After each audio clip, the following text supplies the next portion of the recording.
Welcome to AlphaCars Service Center. My name is Dimitri, and today we're going to check out a job we're doing on the late model vehicle. This is 2022 Mustang, and yes, it came in for some collision repairs.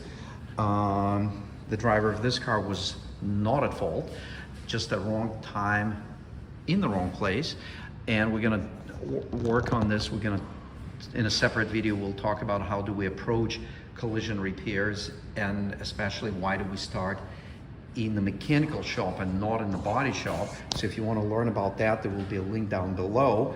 But before we do anything, we are restoring the paint condition because the vehicle has a lot of tree sap. Luckily for us and the owner of this vehicle, the tree sap is fresh. Fresh is always good, even when it comes to tree sap on your vehicle. And the reason you want to deal with it while it's fresh, because you don't want to wait for it to crystallize. Not to mention, you don't want to wait until it eats into the surface of your paint, specifically the clear coat. So this one, as you can see, has a lot of it, and it's actually pretty simple. It's still time consuming, but it's pretty simple to remove. You definitely want to, before you do any work on the paint of your vehicle, you need to make sure the paint is factory original on all panels, and if it isn't, you need to understand what is specific about that panel that has non-factory paint. This vehicle has all original paint, and what we did first, we pushed off excessive amount of tree sap, and we did it with the soft blade scraper.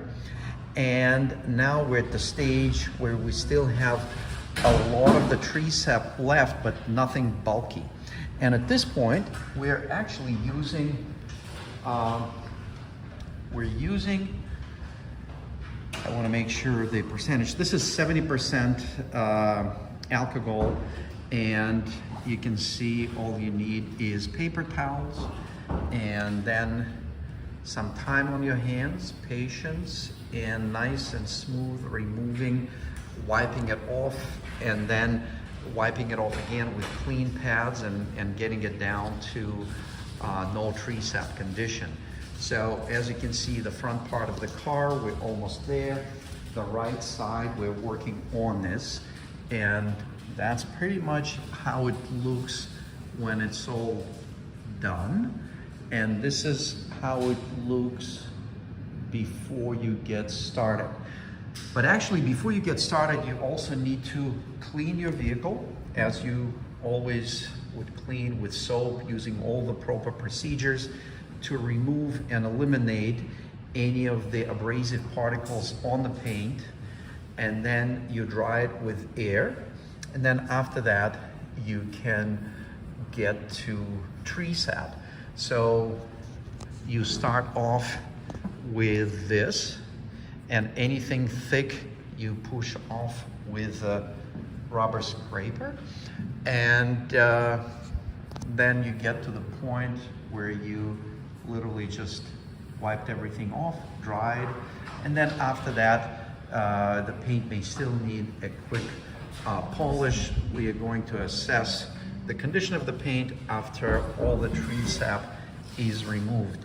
And this is something unfortunate, and if it did happen to your vehicle and you do have the insurance, you may want to check with your insurance because it may be covered. It's not terribly expensive, but it is an expense that you may have a coverage for. So definitely check with your insurance agent, and most likely it would be covered, and something that the shop, certainly our shop, would handle it directly with your insurance company.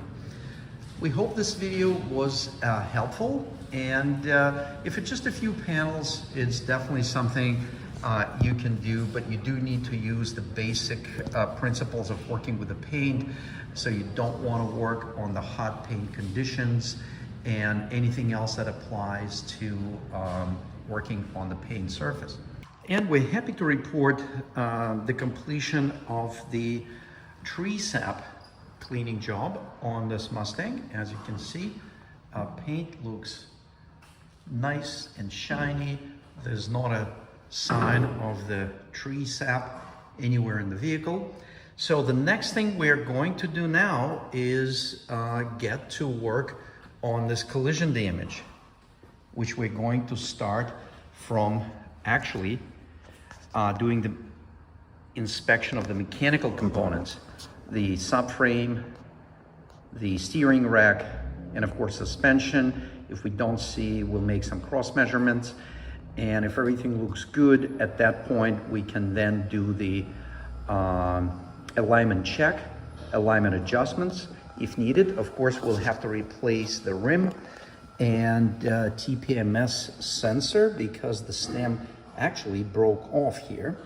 So, and then after all the mechanical components are done, we then are going to have our body shop work on the collision damage. Thank you very much for watching this video.